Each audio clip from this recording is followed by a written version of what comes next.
Hey, everybody. Overt Go Green. How's it going? We're coming back with a new deck tech, but before we get to the deck, I got 3 questions for you. 1. Do you like playing Snowlands? 2. Do you want to play the foretell mechanic? And 3. Do you want one of your win conditions to be your opponent rage quits?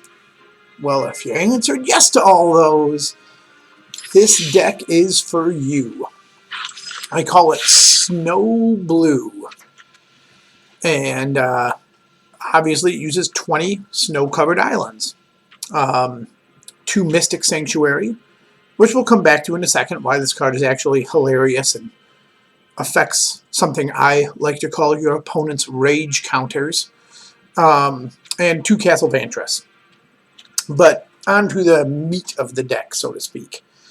Right, we got 4 Opt at the 1-drop slot, and we got 4 Ascendant Spirit. This is one of our win conditions here. Let me just do this. This is one of our win conditions here, Ascendant Spirit. For a blue mana, you get a 1/1. For 2 snow, it turns into a 2/3. For 3 snow, it turns into a 4/4 flyer. And for 4 snow, it gets 2 counters.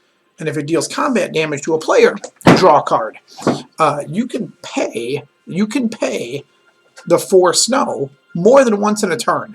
So something to recognize. It's actually pretty relevant. So between Opt and this card, those are our 1-drops. Honestly, we never play this on turn 1, or almost never. And we'll get to why that is in a second here. Counterspell wise, we have 3 Essence Scatter.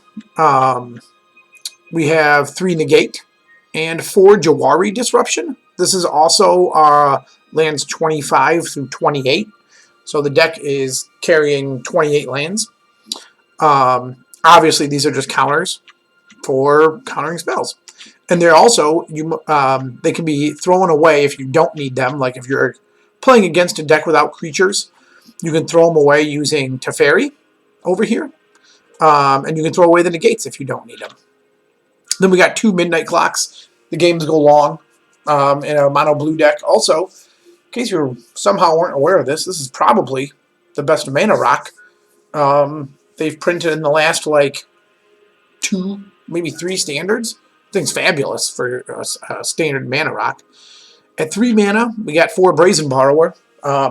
He is 1 win condition. He's another win condition, a 3/1 beat down flyer, but really we're using him for petty theft.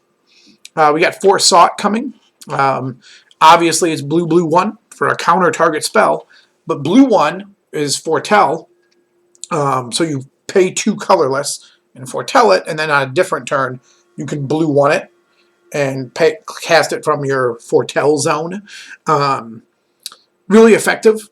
This rounds up the deck at having 14 different counter spells, which is the way the deck kind of frustrates your opponent. And these will also cause what I like to call rage counters. We have 2 Jace Mirror Mage. It's a way to scry 2. I treat the scry 2 +1 ability as almost worth a card. Like a scry 2 is almost worth, it's not exactly drawing a card, but it's value-wise, I feel like it's very similar. Also, I almost never cast this for 3. At 5, it's infinitely better. You get the token that does the same thing as this card does. Here's another foretell card, Behold the Multiverse. This is one of the best ones of these 4 mana draw 2 instant speed cards in a long time. I feel like the scry 2 and then draw 2 is good by itself. Foretelling it if you have nothing better to do, and leaving it there, the fear that this card might be a Sought coming is totally real, and also will serve to frustrate your opponent. And we have 2 Teferi Master at times. Deals with things, helps you draw and throw away cards you don't necessarily need. Like if you're playing an all-creature deck and you can dump the negates. It gives you a way out.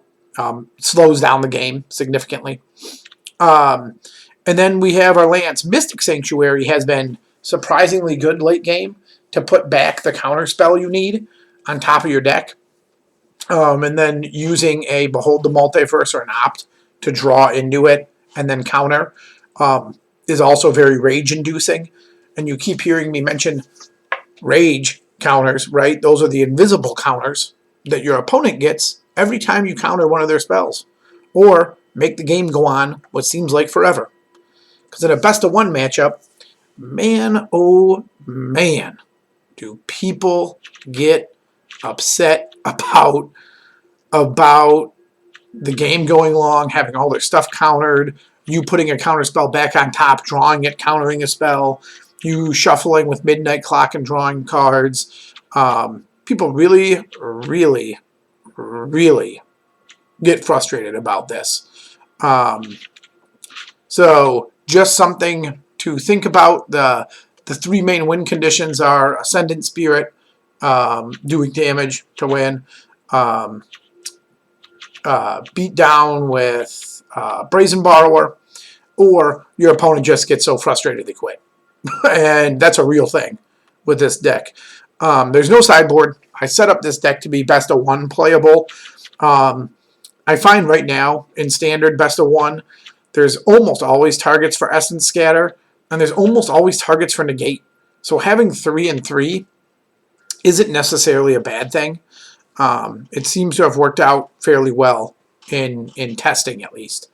Anyway, I will be posting a gameplay video here in the near future of this deck.